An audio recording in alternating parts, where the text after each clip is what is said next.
Hello everyone, welcome back to my channel. Hope you all are doing good. This is Kanika Narang and today we will going to study about nature of management. So let's have a look. देखिए सबसे पहले nature of management में क्या आता है management as an art see art क्या होती है आर्ट होती है skilfully and personal application of knowledge to achieve desire result इसमें जो आपका है स्किलफुली एंड पर्सनल एप्लीकेशन ये दोनों कीवर्ड है apply to achieve desire result hope this is clear art क्या होती है स्किल्स को अप्लाई करना पर्सनलाइज्ड वे में अपने डिजायर रिजल्ट को अचीव करने के लिए देन फीचर क्या आता है फीचर में feature of art versus management अब हम देखेंगे जो फीचर ऑफ आर्ट है ये मैनेजमेंट के को क्या करते हैं फुलफिल करते हैं या फिर नहीं तभी तो हम कहेंगे मैनेजमेंट आर्ट है या नहीं अब हम यहाँ पर क्या करेंगे डिफरेंशिएट करेंगे दोनों को कि जो फीचर्स आर्ट के हैं वो मैनेजमेंट के हैं या नहीं ठीक है तो जो फीचर्स बनते हैं बेटा वो भी डेफिनेशन से ही बनते हैं कैसे आप देख रहे होंगे यहाँ पर नॉलेज लिखा है ऊपर देख लो नॉलेज लिख रहा है यहाँ पर क्या है existence of theoretical knowledge C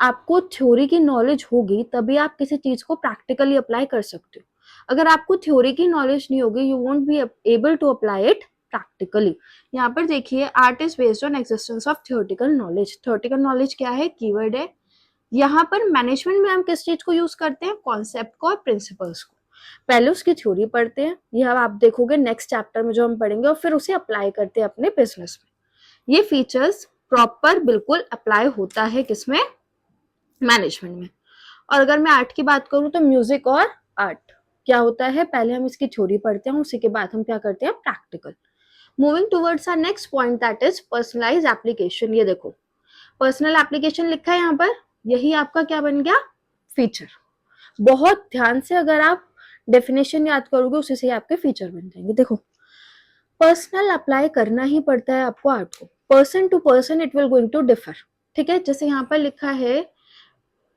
in art everyone applies theoretical knowledge in his own way क्या हो गया अपने तरीके से अप्लाई करते हैं हम knowledge this feature is also present ये भी प्रेजेंट है एक मैनेजर आया उसने दूसरे तरीके से चीजें संभाली दूसरा मैनेजर आया उसके जाने के बाद उसने अपने तरीके से चीजें संभाली that is individual difference even twins also are having individual difference दो ट्विंस को अगर आप काम करने को दो वो भी डिफरेंट ही चीजों को पूरा करेंगे इज दैट क्लियर और अगर हम आर्ट में देखें तो क्या होता है जैसे दो डांसर को आप काम करने के लिए दे रहे हो दो एक्टर एक्टिंग कर रहे हैं और दो राइटर राइटिंग कर रहे हैं ये सब क्या होगा अपने अपने तरीके से पर्सनलाइज फॉर्म में काम करेंगे this feature is also present in management third is based on practice and creativity I told you यहाँ पर प्रैक्टिस जितनी ज्यादा आप करोगे उतनी ज्यादा आप क्रिएटिव होगे तो किसी भी आर्ट को फुलफिल करने के लिए आपको दो चीजें बहुत ज्यादा जरूरी होती हैं that is practice and creativity यहाँ पर क्या है art needs regular practice to do things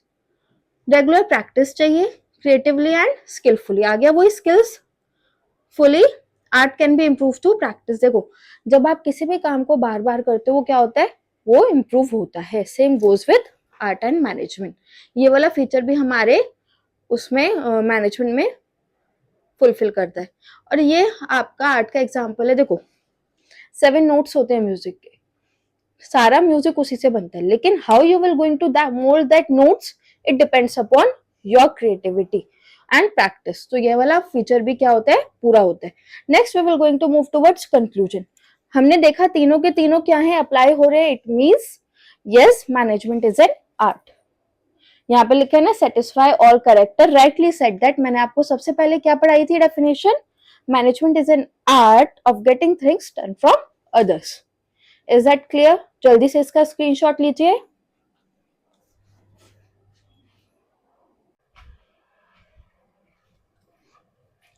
hope आप सबने स्क्रीनशॉट ले लिया होगा now we are moving towards our next thing that is management as a science तो बेटा साइंस क्या होती है एक सिस्टमैटिक बॉडी ऑफ नॉलेज ठीक है क्या होती है एक सिस्टमैटिक बॉडी ऑफ नॉलेज होती है जो हम ऑब्जर्वेशन और एक्सपेरिमेंट से प्रूव करते हैं और उसके क्या बनाते हैं हम जनरल ट्रुथ पहले क्या होगा आप क्या करोगे एक नॉलेज सिस्टमैटिक वे में लोगे और उसको ऑब्जर्व करोगे किसी भी चीज को उस पर एक्सपेरिमेंट करोगे और फिर उस पर क्या बनाओगे लॉ बनाओगे is that clear that is science science is based on truth journal principles यहाँ पर हम देखेंगे feature of science versus management, जैसे हमने 8 में देखे थे कि साइंस फुलफिल करती है रिक्वायरमेंट ऑफ मैनेजमेंट को या फिर नहीं। ठीक है, तो देखो सिस्टमैटिक बॉडी ऑफ नॉलेज, यही डेफिनेशन वाला पॉइंट उठ के आपके फीचर में आ गया। आई टोल्ड यू अर्लियर ऑल्सो, अगर आपने डेफिनेशन अच्छे से कर ली तो आपका ये भी बहुत अच्छे से हो जाएगा। तो इसमें क्या है, science is a systematic body of knowledge that I told you as its principles are based on cause and effect relationship. ये कॉज एंड इफेक्ट क्या है, this is a keyword. Systematic body of knowledge है, cause and effect relationship पे क्या करती है, based होती है। बट मैनेजमेंट ऐसा नहीं है। Management has its own theory and principles, उसके कॉज एंड इफेक्ट नहीं है, बट क्या है, उसके खुद के थ्योरी एंड प्रिंसिपल्स हैं, टेक्निक्स हैं, that we will going to study in our next chapter. तो हाँ, ये वाली रिक्वायरमेंट मैनेजमेंट पूरा करता है। Next is principle based on experimentation. जो भी प्रिंसिपल्स होते हैं इसके किस पे बेस्ड होते हैं, एक्सपेरिमेंटेशन पे बेस्ड होते हैं। यहाँ पर एक्सपेरिमेंट का कीवर्ड आ गया। Scientific principle are based on observation through repeated experimentation. देखो आपने देखा होगा, पहले उसे क्या करते हैं, ऑब्जर्व किया जाता है, फिर उस पर एक्सपेरिमेंट किया जाता है, थ्रू रिपीटेड एक्सपीरियंस एक्सपेरिमेंटेशन, तभी आप क्या उसको एज अ लॉ बनाते हो। दिस यहाँ पर हमारा जो एप्लीकेबिलिटी है मैनेजमेंट में, ये नहीं होता। हम क्या, देखो जो आपके एक्सपेरिमेंट किए जाते हैं साइंस में, वो बहुत सारी चीजों पे किए जाते हैं, लेकिन ह्यूमन बींग्स पे नहीं किए जाते। On the same way management deals with human being. तो आपके जो कॉज एंड इफेक्ट के रिलेशनशिप है, ये आप ह्यूमन पे ट्राई नहीं कर सकते, because each human being has a different behaviour. Is that clear? तो हमारा प्रिंसिपल ऑफ एक्सपेरिमेंटेशन यहाँ पर वर्क नहीं करता, किसमें, मैनेजमेंट पे। Next is universal validity. देखो साइंटिफिक प्रिंसिपल्स क्या है, यूनिवर्सल वैलिड होते हैं, यस और नो। लॉ ऑफ ग्रेविटी हर जगह पूरे यूनिवर्स में क्या है, वैलिड है, लेकिन ये मैनेजमेंट में वैलिड नहीं है, as application and use of management is not applicable universally. Is that clear? तो आपके यूनिवर्स में मैनेजमेंट एप्लीकेबल नहीं है। इसका कंक्लूजन क्या है, that management is not a science. Now we are moving towards management as a profession. Profession क्या होता है बेटा, इज एन ऑक्यूपेशन। यहाँ पर मार्क करो, प्रोफेशन क्या होता है, एक ऑक्यूपेशन होता है based on special knowledge which can be acquired through instructions. देखो ऑक्यूपेशन में क्या क्या आता है आपका, टीचिंग आता है, और क्या आता है, CA is also a profession, और क्या है आपका, doctor is also a profession. ये सारे के सारे प्रोफेशन क्या है, एक्वायर्ड थ्रू इंस्ट्रक्शन। बहुत सारे नॉलेज एक्वायर करने के बाद आपको इन सारे प्रोफेशन की नॉलेज होती है और आप ये डेजिग्नेशन ले पाते हो। So let's have a look of here, features of profession versus management. क्या प्रोफेशन मैनेजमेंट के सारे फीचर्स क्या होते हैं, एक दूसरे को सेटिस्फाई करते हैं या फिर नहीं करते।